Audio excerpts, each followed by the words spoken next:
السلام عليكم ورحمة الله تعالى وبركاته. أكم مردفتو تخي نجيا فيا قبدني جرا الحمد لله. ميسر سبلمنتري كلينيكالين حالة واللانسا تجاجلا واللانسا لكبوتا باي داف خنور رتي خنرجمو أكسم مس وروتن أونلاين فيا دمني تيفيس أونلاين الرتيس دواء من خيسا baala mukarraa takkaa'uu kuduraa muduraa waan mana keessa nyaataa fayyadamnurraa ta dawaa taate akkaataatti waan isiin dawaa taateef wajjin barsiisuu irratti kan argamu. Akkasuma gaadarsiin teenya haalatti fufteen har'a dhibdee meeqaffaarra jira dhibdee 29 ka dawaa isiirraa haasa'u jiru sanirraa har'a gaa kunoo jahaffaarra jira. Jahaffanga shanaffaarratti kunuunsa qodaa keenya akkaataa qodaa fuulaa itti bareeffatan shamarran akkaataa itti fuula isaanii bareeffatan koosmootiksiin malatti waan jaamus dabarsine. Har'a immoo qeensa akkaataa qeensa keenya itti eegnu itti jabeeffannu qeensa qubbeen harka keenya akkaataa qeensa isaa ittiin kunuunfannu ittiin jabeeffannu qeensa kiyyee itti jabeeffannu barannaa jechuudha. Kanaaf dawaa isaa habbashan har'a baranna darsiin duraa taakkaadhaa har'a jirti paartii tokkoffaadha. Kanaaf yuutuub keenya kana meeysar sablamentarii kiliinikaal yuutuub keenya meeysar 9465 gootaniituma meeysar 9465 maqaa yuutuub keenya meeysar 9465 gooteetuma sirchi goota qaxxituma si dhufaa jechuudha. Kanaaf irraa fayyadame siin jennaa obboleessa kiyya obboleettii tiyya. Kanaaf har'a dawaan qeensa keenya jabeessu mana keenya keessa maalii fi maali? Nu hordofa. Eegalle immoo akki gootuun siima obboleessa kiyya obboleettii tiyya. Qeensa jabeeffachuu yoo barbaadde akki gootuun siima. Akki geetu qeensa jabeeffachuudhaaf loomii ni cunfita. Soogiddatti goota loomiitti. Loomii maanka lama cunfitee soogidda maanka takkatti naqxee achii booda waliin laayxe.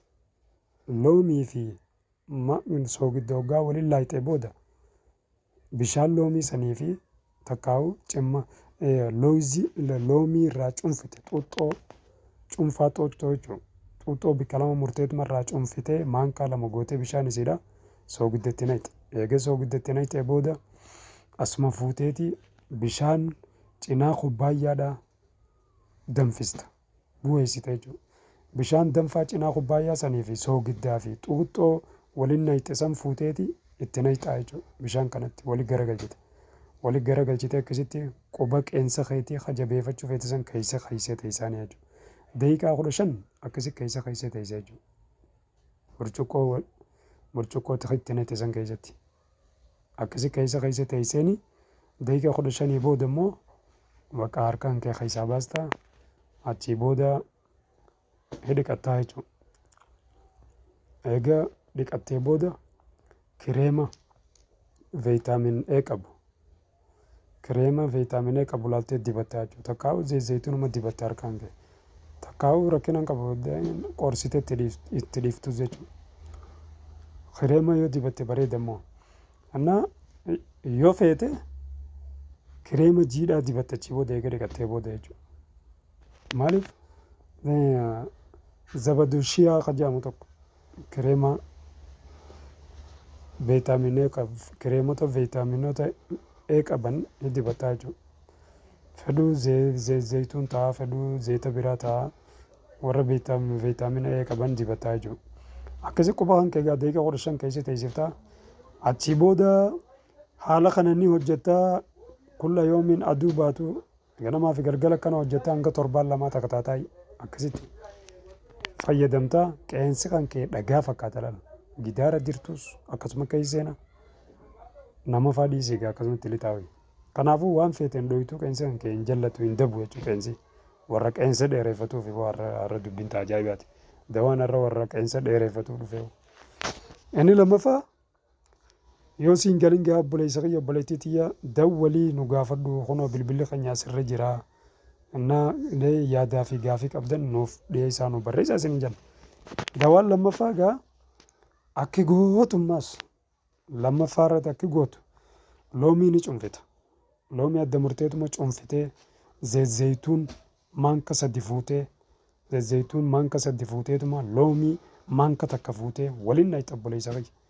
Waliin nayxee zayituunii fi maanka kana zayituun maanka sadii loomii maanka takka waliin laayxee qeensa kan kee keessa hanga daqiiqaa 10 hanga daqiiqaa 15 keessa jechuudha. Ajaa'iba qeensi jabaata gaafa. Eeganaa ni dhiqatta.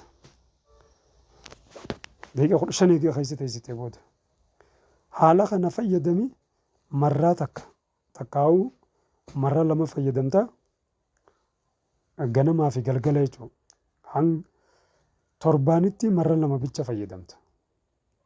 Torbaan tokko keessaa ganama godhattee galgala godhattee bakka guyyuma tokko godhataa jechuudha. Torbaan itti aanu akkasii godhata. Akkasitti torbaan sadii akkasii godhataa jechuudha. Torbaan sadii keessatti torbaaniin marra lama torbaan sadiif akkas godhata jechuudha. Marra 6 godhataa jechuudha. Kanas qeensi kan kee akka ajaa'ibaa kanatti jabaatee as ba'a jechuudha obboleessa kiyya. Dawaan sadaffaa gaadarsiin teenya akkuma itti fuftee jirti. Dawaan sadaffaadhaa zayituun ni fuuta jaalallee. Zayituun eega fuutee booda zayituun kana fuuteeti akkasitti oowwistee isa oowwistee booda ni dandeessa bakka eega isa zayituun kana fuutee oowwistee booda weelkaa keessa nayte. Kubbaayyaa keessatti hoggaa naytee booda hoggaa inni xiqqishoo qabbanaa akkasii qeensa kan kee keessa jechuudha. Keessa teessaan hanga daqiiqaa 15 hanga daqiiqaa 20 torbaanitti marra lama dalaydaa jechuudha. Haala kana torbaaniin marra lama eeganaa ni dhiqatta ni dhiifta harka kan kee akkasitti haala kanarratti dawaamti taanaan eega dhiqattee harka kan kee goggoofattee booda viitaamin A kireemota viitaamin A qaban laaltee akkasitti dibattaa jechuudha. Saayidaliyyaa ni jira gaayee. Faarmaasota keessa kireemii viitaamin A qabu naa kanneen warra faarmaasiitiin sii kannaa jechuudha. Akkasitti kireemota viitaamin A qabu san dibattaa jechuudha obboleettii barreessa. Achii boodatti gaagaa qeensi kan kee akka ajaa'ibaatti soora qeensaa taasisiituun kun akka ajaa'iba jabaataa jechuudha. Siigalee. Akkuma itti fuutee jijjiirtee gaadarsiin teenya kanaaf raffaadhaa shamoon nahal gagaa deemaa ni fuutu. Gagaa deemaa eega fuutee booda gagaa deemaa kana fuutee gagaa deemaatii fi